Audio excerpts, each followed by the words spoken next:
Hello. I am sick, but also tired. If you are like me and you grew up in the early 2000s or 2010s, you will know that we grew up in what many consider to be the prime of gaming. It's a PS2! You know why this kid is so excited? Because he's entering the prime of gaming, baby. His mom is about to get tricked into buying him GTA 3, GTA Vice City, GTA San Andreas, GT3, GT4, some obscure game, some of the aftermath of that obscure game. There's no doubt that competitive video games have gone through many evolutions, and something feels different about those 40 kill games, those 1vx plays, and those times where you can just solo carry a game by yourself. And you know how we can tell that we lived in the prime of gaming? Because there's no shortage of remasters and classics coming out from that era. We have single player remakes. We have the Silent Hill 2 remake. We have what's it called? Dragon Quest remakes. We have Doom remakes. We even have the Resident Evil 4 remake, which I've been playing recently. Oh.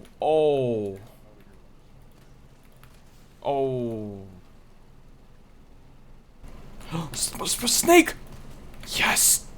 So you got World of Warcraft Classic, which came out back in 2019, pretty recently, a couple weeks ago. In July 2026, you got the PS5 ports of Black Ops 1 and 2. And then the one that I've been engaging with recently, which is League of Legends Classic. And while it's awesome to see these games remastered or upgraded for today so that we can experience them, there's something that feels different about them. Sometimes it's in how they're presented, either with things getting changed or assets being different, but it's something different, something core. So after playing a little bit of League Classic, I went back to Modern League to try it out. Houston, we have a problem. We've got a computer restart. We've got a pin slide. We've got multiple caution and warning, Houston. We've got a restart. Noticed that the same problem exists in both of the modes. What is that problem? You queue up with 4 other people on your team, and you have 4 different agendas, 4 different ideas of how to play the game. So this got me thinking, what is it that feels different? Why do I feel that the game is the same, but I can tell that there's something different underneath? So I went searching the internet, and during my research, I stumbled across this article. So I'll get back to this article in a minute, but it got me thinking, did matchmaking actually change in the time that we've played the games? So I went searching, and I found a couple other ones. I found one from Call of Duty, and I also found one from Arc Raiders. So today we're going to be going through these 3 games to try to get a better understanding of why matchmaking changed. And there's a name for it. It's called engagement optimized matchmaking. Now, you might have heard of skill-based matchmaking, so we're going to start with Call of Duty today. You see, from my research, I think competitive games have traded a more competitive, consistent experience for a more fun, engagement-based one. So let's take a look at these 3 games and figure out how this engagement optimized matchmaker works. You see, historically, multiplayer games have been pretty simple. You log in,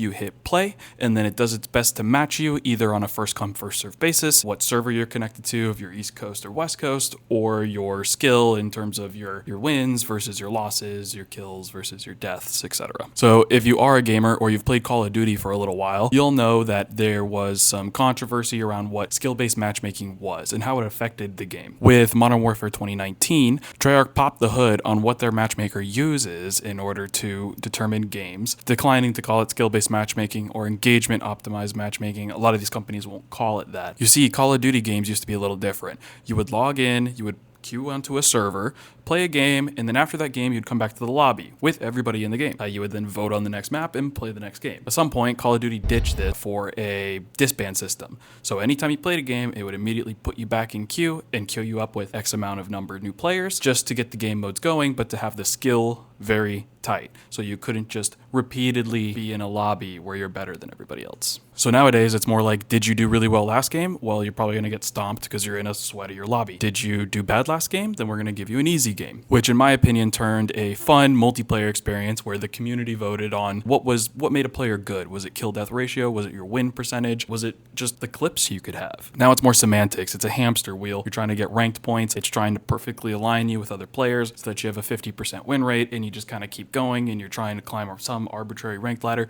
It's a hamster wheel over. So here are some information that Treyarch has shared about the matchmaking system. It says, skill is determined based on players' overall performance, kills, deaths, wins, wins, losses, etc. Also including mode selection. Sounds a little bit weird, but it's mainly if you're playing capture the flag or hold the point. If you're the only one doing that, then maybe that's taken into account. They go on to say, we use player performance to ensure that the disparity between the most skilled player in the lobby and the least skilled player in the lobby isn't so vast that players feel like the match is a waste of their time. At the bottom it says, in other words, players, regardless of skill level, are more likely to experience wins and losses more proportionally. They go on to say, our data shows that when lower skill players are consistently on the losing end, they are likely to quit matches in progress or stop playing altogether. And this makes sense. Nobody likes a leaver. Nobody likes it when their game is ruined or they waste 30 minutes of their lives just because somebody else left. On the flip side of this coin, they acknowledge that there are some sweatier lobbies out there, meaning players that are better than the general player base. The skill disparity between the top 1% is much, much higher between the guy who's 1% and the guy who's 0.1%, rather than just people in the middle. I will leave a link to this in the description if you're interested in learning about the Call of Duty skill-based matchmaking. But let's take a look at the Reddit post that we would get back to. You see, League of Legends is not very forward with their engagement optimized matchmaker. The community kind of caught them with this when they refiled the patent, and this Reddit post was made a couple of months ago. You see, Riot's engagement optimized matchmaker is not trying to do what other ones would do. When people think engagement optimized matchmaker, they generally think things like Fortnite. Fortnite, notorious for, if you haven't played in a while, it'll place you into an all bot lobby. You'll start versing people named like, I don't know, Hot Noodles 72 and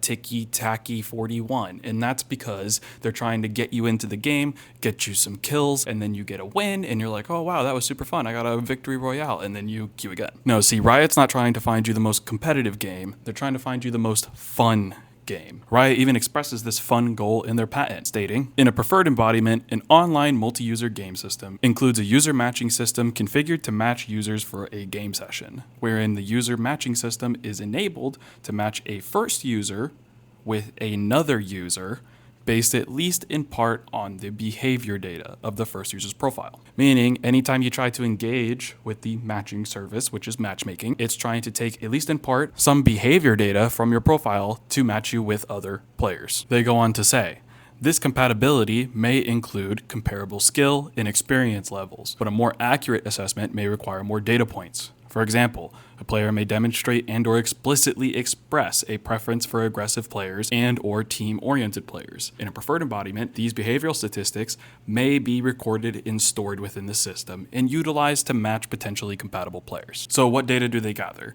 At least in this patent, they call out an old honor system that they used to use where players are either helpful, team-oriented, or players who played honorably on the other team. But on the flip side, the matchmaker also takes into consideration aggressive behavior. The patent lays out, other behavior may include aggressive behavior, or a user may have used offensive language or negative personal comments in a chat session. A user may also displayed unsportsmanlike conduct. For instance, refusing to cooperate with your team, or assisting the enemy team, or breaking other ethical codes, or standing idle for too long in a match, also referred to as AFK. So Riot's not only tracking when you are helpful and when you receive honors and commendations from your teammates, but they also record every time you get mad, and every time you say something in chat, and every time you're rude to somebody.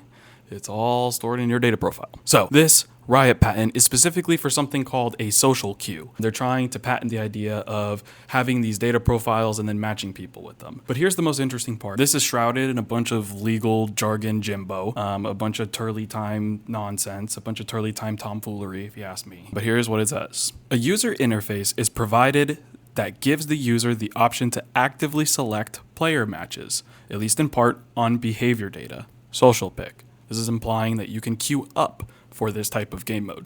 Additionally, or in the alternative, the match system, aka the matchmaker, the player matching server, may be employed by the systems, which again is the matchmaker, such as blind pick or ranked picked, by default without the user's knowledge. Meaning this social queue that they're patenting, quote, may be employed by the system's existing options, such as blind pick or ranked picked, which are the default modes for League of Legends, by default without the user's knowledge. Now you can tell your friends that loser's queue is real. For real though, Riot admitted to tracking behavior data in their matchmaking system, but who's to say how far it can really go? If a recent $500 skin might have come out for a certain RE champion that you play, if a $500 skin came out recently and you are somebody who bought the previous one, is it possible that they could match you with somebody who bought bought the skin as a way of advertising. This also makes me realize why League gets such a bad rap for being such a toxic game. When you have toxic players that get toxic data points stored about them and then get matched with other toxic players, it creates this, bad snowball effect where they all get mad at each other. But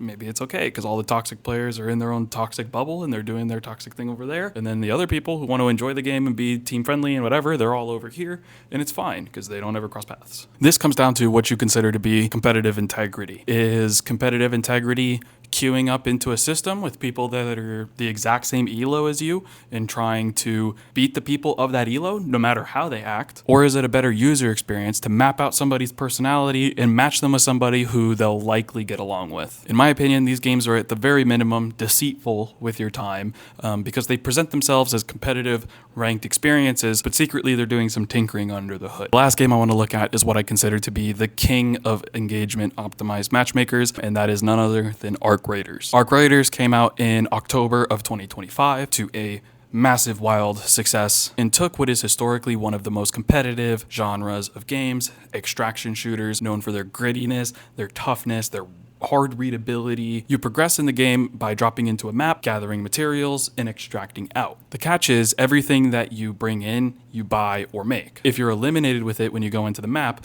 you lose it forever. Now, Arc Raiders implemented an engagement matchmaker to curb this competitive nature of this genre. But this is no accident. After a conspiracy came out about friendly lobbies in Arc Raiders, which was if you never shot anybody and you just extracted, you would be placed in more lobbies with more friendly players, meaning you could go around, do your quests, grab anything you needed, and leave without the stress of knowing another player might eliminate you and take all your loot. Embark stated in their article that one of the most important factors when forming a lobby is your playstyle across previous rounds. Quote, especially as it relates to how you engage with other raiders. The chart they shared says in small text on the bottom that it's not based off of real player data, but it gives you a good idea of how a curve may look when queuing a game, and surrendering multiple games in a row would push you farther to the left. But as you can see, there are lots of little buckets over from friendly to competitive, and based on how you play, how you engage with other players, meaning if you attack them or if you don't, it'll slowly move you between these buckets. Now, this bucket-based system is exactly what allowed them to reach the success that they got. If you were somebody who really enjoyed shooter games and you took them really, really seriously, you could be in a more competitive bucket with other competitive players.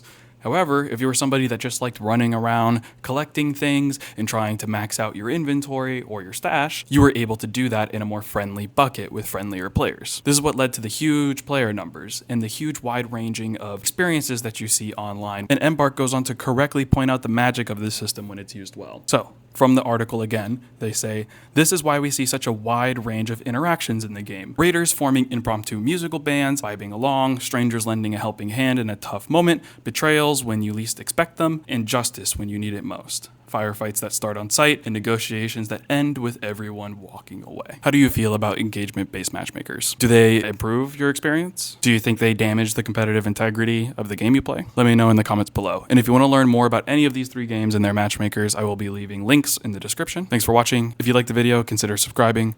I'm out.